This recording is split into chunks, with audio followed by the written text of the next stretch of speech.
Satellite scan.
ماذا أنتم فاعلون الآن إذن؟ نعم. بعد أن فتح عليكم الأهالي كما تقول السجن وخرجتم وأنتم موجودون جميعا ولا تعرفون ماذا أو ما هو وضعكم القانوني، ماذا أنتم فاعلون في هذا الوقت؟ سنتشاور الآن، سنتشاور ثم نتفق على ما نفعله. إذا اتصلتم بنا بعد ساعة من الآن نقول لكم ماذا فعلنا. نعم، إذن أنتم موجودون جميعا تتشاورون فيما بينكم لمعرفة الخطوات التالية، وجميعكم بخير. 34 من أعضاء الجماعة، بينكم 7 من مكتب الإرشاد. نعم، أقول لكم أسماءهم، تحب تعرف الأسماء؟ نعم. نعم، محمد مرسي، عصام العريان، محمد سعد الكتتني، محيي حامد، محمود أبو زيد، مصطفى الغنيمي، سعد الحسيني. دول 7 أعضاء مكتب الإرشاد. ومعنا الأستاذ سيد نزيلي مسؤول الجيزة في الإخوان. ومعنا الدكتور أحمد عبد الرحمن مسؤول الفيوم في الإخوان. ومعنا الأستاذ ماجد الزمر وهو من شمال القاهرة. ومعنا الدكتور حسن أبو شعيشع مسؤول الإخوان في كفر الشيخ. ومعنا الدكتور علي عز وهو من أسيوط من مسؤول الإخوان. ألو. نعم، طيب أين فقط للتذكير أيضا أين يقع السجن تحديدا وما اسمه ذاك الذي كنتم فيه وفتح الأهالي أبوابه عليكم؟ استمع إلي. السجن في طريق القاهرة الإسكندرية الصحراوي في الكيلو 97 قريب من مدينة السادات، وهو بابه أسوار السجن تقع على الطريق الصحراوي، اسمه سجن وادي النطرون. وكنا في عنبر 3، سجن 2 عنبر 3. سجن وادي النطرون الكيلو 97 على الطريق الصحراوي بين القاهرة والإسكندرية، فهو شمال غرب القاهرة بحوالي 100 كيلو.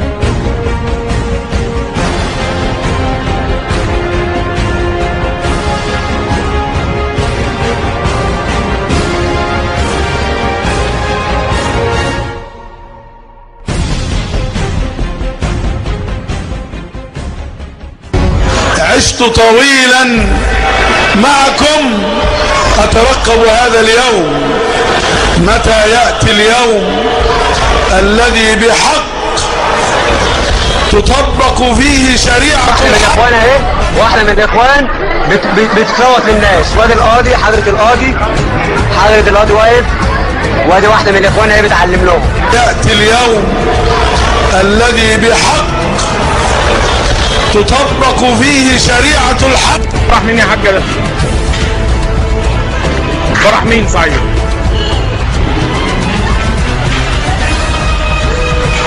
بيشتركوا بقى بالشنطة دي يا حاجة؟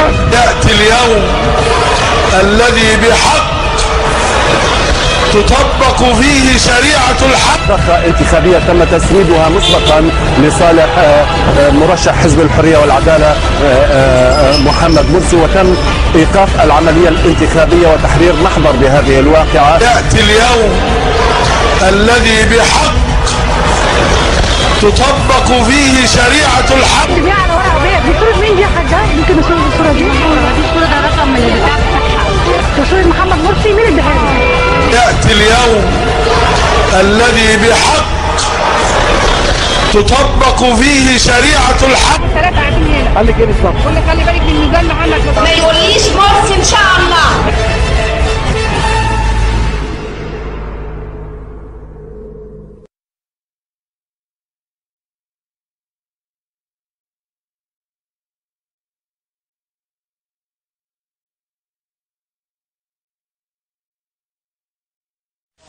الكل كيف يمضي الكل ويدوس بالأقدام بقايا النظام الساقط الفاسد.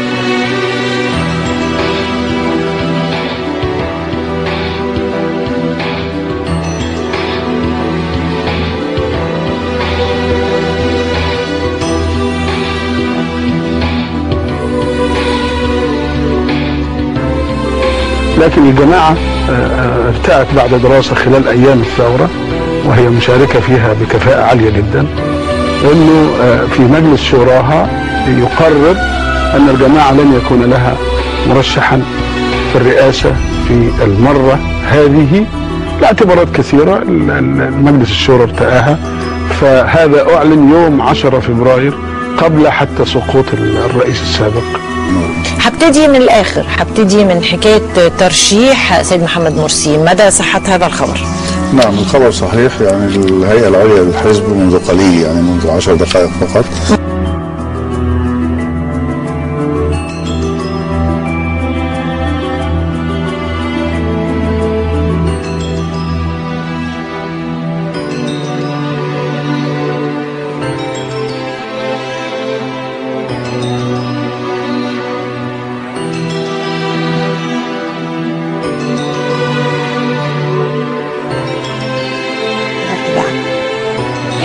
مشكلة كده أو حادثة ممكن تشوفها على إنها حادثة مرور عادية جدا ممكن تحصل لأي حد فينا، وممكن تشوفها على إنها لها دلالة سياسية. كل المواقع بتتكلم على اعتداء أبناء دكتور محمد مرسي رئيس حزب الحرية والعدالة المنبثق من جماعة الإخوان المسلمين على أحد ضباط الشرطة في الزقازيق. جدعان وما عملش حاجة، واقسم لك بالله ما عمل حاجة، شدوه من بدري وبعدين يوم ونزلوه، وبعدين قالوا انت مش عارف مين انا، ابن مين انا، ابن محمد مرسي. انت مالك؟ ما تلمسنيش فين الرجاله اللي هنا؟ ما تلمسنيش لو سمحت، ما تلمسنيش لو سمحت، ما حدش يلمسني وهصور. احنا بخير ولا اوعى ايدك صوري يا صاحبي. اقعدوا بس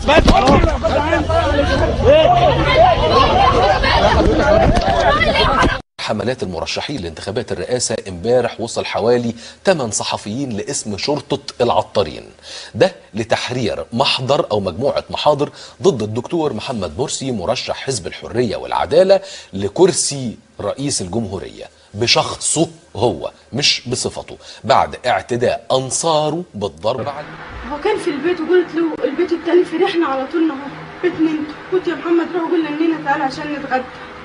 قال طيب يا ماما، وطلع يا دوب طلع لقيت بيصرخوا بيقولوا الحاج يا شيرين الولا، طلعت لقيتهم مرمي واحنا وابوه اللي خدناه وجرينا بيه، جرينا بيه سابوه. يعني الولا شاف العربيات وقف في ريح الحيطه متبسم العربيه عشان مش يجرى له حاجه، متبسم يوم العربيه تطلع على الحيطه والناس يشدوه من تحت العربيه تطبق ليه صدره. وكان ذنبه ايه؟ هو لو كان اجى طالع من الباب والعربيه مجابلاك وتقول قضاء وقدر، هو للسبب ابن السبب. انما ده اتنقلنا السواق يتبسم من العربيه يروح هو اللي وراهنك لو معاه رخصه ويمكن يطلعها بكره ولا بعد ويمشي ويسيب الواد يمشي واخر العربيه لما الناس تمسكها، واما اخر العربيه هي وقفت لنا لما الناس مسكوها.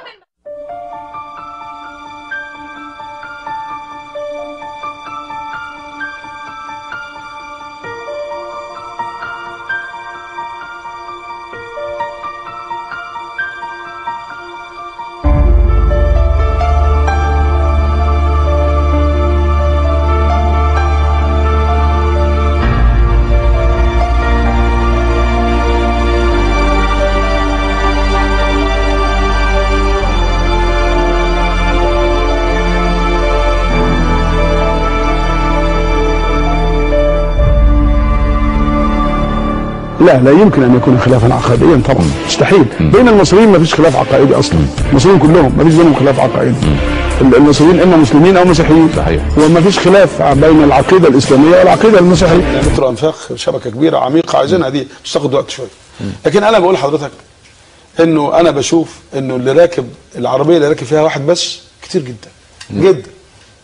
انا بقول دلوقتي لو عندنا نقل جماعي عام، نقل اسطول في القاهرة كبير مثلا 5000 اتوبيس مثلا، حضرتك عارف ال 5000 اتوبيس دول بكام؟ مثلا ب 10 مليار جنيه، ده رقم مش كبير يعني بالنسبة للجنيهات يعني.